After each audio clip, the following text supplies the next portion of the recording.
Hello, everyone, and welcome back. Arsenal Fan TV America, coming back to you here from the Pacific Northwest, USA. Welcome back to all our fans around the world, soccer fan, football fan, this beautiful thing here, whatever you call it. Welcome you back here. And what a lovely day here at Arsenal Fan TV America. Why?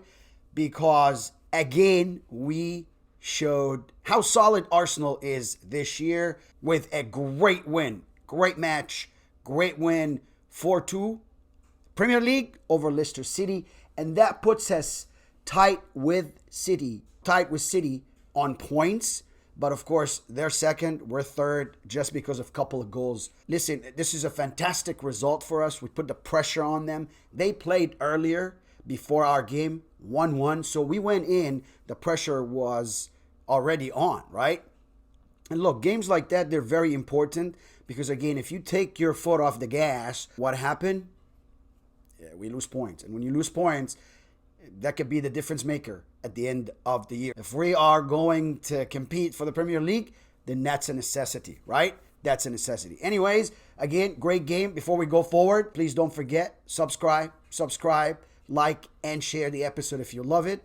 And we're going to go straight to who started for Arsenal. David Raya in goal. Once again, the Spanish goalkeeper proves to us that he is a Class A. I love his footwork. He has more synergy with the team. Now he's been playing with them for a while, so you can see his footwork to find his defenders or his movement for defenders or his defenders to find him. So David Raya in goal. And to the right, Jurrien Timber started. This time we saw Ben Wyatt up in the stands. Yes, he had a hamstring issue. Hopefully he's not long-term. So Jurrien Timber started in his place. And of course, what a player Jurrien Timber is. So I was very, very happy to see him start anyways.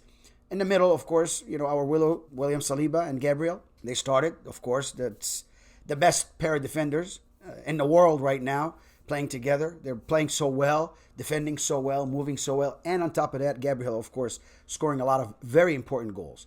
And to the left, Calafiori started. I was very excited to see that. You could see out of the tunnel, Calafiori, Gabriel, and William Saliba, all of them back-to-back, tall, strong build players. And you could see the strength now in our squad and the depth also. So I was really happy to see him start. Let's move to the middle where we saw now Trossard came back. On paper, Kai Havertz was on the middle. He wasn't. Kai Havertz actually was the man up front. But in the middle, Trossard started with Thomas Partey that really showed us how good he could be when he's manning. He's played both, in my eyes. He played both positions, the number 6 and the number 8, in the absence, of course, of the injured Captain Martin Odegaard. But once again, we could see how important is Thomas Partey in situations like that when we have injuries and such. He steps up and plays for a couple players. He was terrific on the day. With Thomas Partey, of course, there was Declan Rice. Up front, we saw Martinelli starting on one side, Bukayo starting on the other side, and through the middle was Kai Havertz. And what a game that was. We had the ball the whole entire time. I think we just, again, lacked that, last third. I think we need more movement. I think we need more lethal actions, meaning take shots, more 1-2, more quick penetration. Don't keep the ball so long and turn around and find someone. No, know what you're doing. Ball exchange on top of the 18, 1-2s, and we can finish. I think that's, a little bit of what we're missing up front, so we can finish more. Because with the amount of ball we have possession, we should be able to score more, you'd say, right? Or you think. But first half, I was worried from that standpoint that we didn't score enough when we had them, because second half they came in. Oh, and it was another story. So let's start first by first half.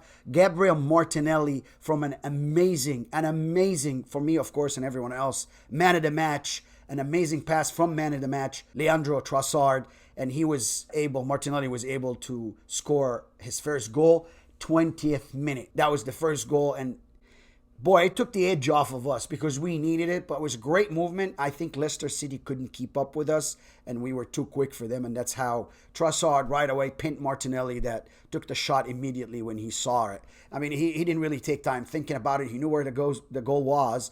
The goal didn't move, and he just took the shot and you scored. And what a goal. 1-0 your Arsenal, 20th minute. Fast forward, Trossard again, but this time he scored at the 46th minute, which is 1 minute of that overtime from the first half. What a result. We go out 2-0. We're very happy on the day, but again, missed a lot of chances. So I was hoping that Leicester City doesn't come back and something happened, or the game can change. You saw the referee. You saw Ndidi in the first half kicking the ball. When Saka was on the ground, nobody talked it. They did it 2 or 3 times. Of course, Arsenal asked for consistency, right? So all these calls, they never called for Leicester City. The referee, you could see again, I don't want to have to waste my time talking about it or your time again, because you could see it if you watched that game. And if you didn't, you'll see referees now. I don't know what they have for Arsenal. It is what it is. Not just for Arsenal, other teams too. And I feel bad. Such a competition, the Premier League. And everybody has, these bad calls, bad days, bad referees days. They're very consistent on one thing, being inconsistent when it comes to Arsenal games, right? They don't call it against us, they just call it against. So they're only consistent with Arsenal. I'm not sure if we the test, maybe the test team, be consistent in giving Arsenal only calls, and let's see. I'm not sure. So anyways, I was worried that the second half something happened and we didn't utilize a whole lot of that ball possession that we had in the first half. And we come in the second half, and like I thought, 2 minutes in, and a header by Justin, a header deflected off Kai Havertz's shoulder, and they're 1-0 up. See, a simple mistake, simple defensive mistake also did that. Because at that particular moment, I don't know if Arsenal were going 100% defending. You could see there was a setback, a lack, and we lost concentration for a second. And here's the ball again, hit it off Kai Havertz's shoulder and goes into David Raya. Of course, it changed direction. He couldn't react that fast. No one can. No one could. So 1 back for them. 2-1. Don't like that result, 2-1, especially. I knew we were in it for a game. I didn't know we were in it for such a game, but we were. And here it is, 63rd minute. We did it again. And again, we fell asleep. We let that pass go from the left all the way to the right. Calafiori felt to jump. All the defenders felt to defend. And here's Justin again. Right footer. Beautiful shot. One time takes it. Hits the far away post, the left post. And then it ricocheted off of the post and went in. So, just like that, 2-2. Their goalkeeper, of course, decided to be man of the match. They decided to save everything. So we saw Calafiori's header. A couple of shots here and there. Bukayo Saka tried. Everyone tried. You could see Trossard tried. But the goalkeeper was just amazing. And also the post in the second half. I thought this game is one of those that Arsenal would just draw and we're not going to score. But no, absolutely not. The ref gave extra time. They did give extra time this time. We come to the last minute and it's so tense, and I don't know how much time he's going to give, but he give plethora. He give plenty of overtime. He give actually about 10 minutes. They announced 7, but he give more than that. He gave 10 minutes exact. And at the 94th minute, Arsenal were able to, again, the same corner. They send it all the way down to Trossard, and Trossard was able to nick it back. It ricocheted off Ndidi, went between his legs and the goalkeeper's leg.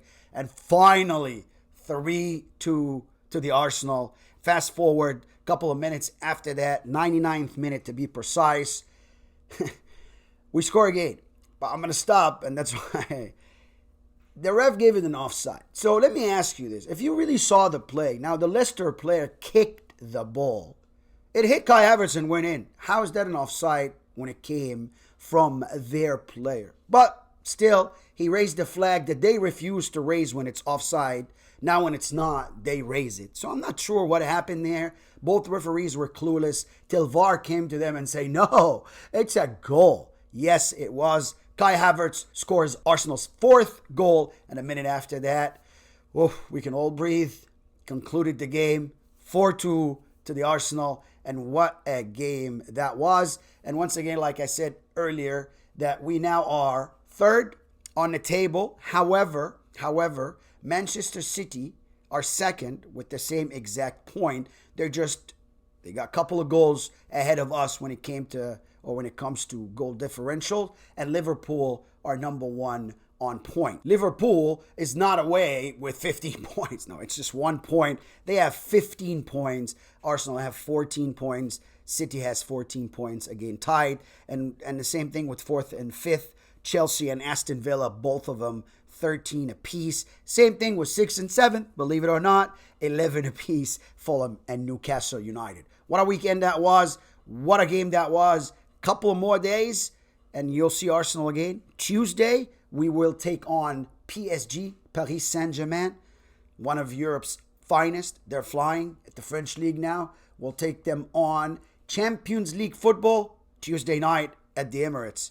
I will see you after that game. Don't forget to subscribe, like, and share. Thank you very much, you Gunners. Please bring us another win, another great performance like what we saw. We need the points at Champions League. We only have 1 point from that Atalanta opening game that we went and played at Italy. But now we're playing at home. I know PSG is a strong opponent, but Arsenal Football Club is one of, if not the scariest opponents you can come up and face these days, right?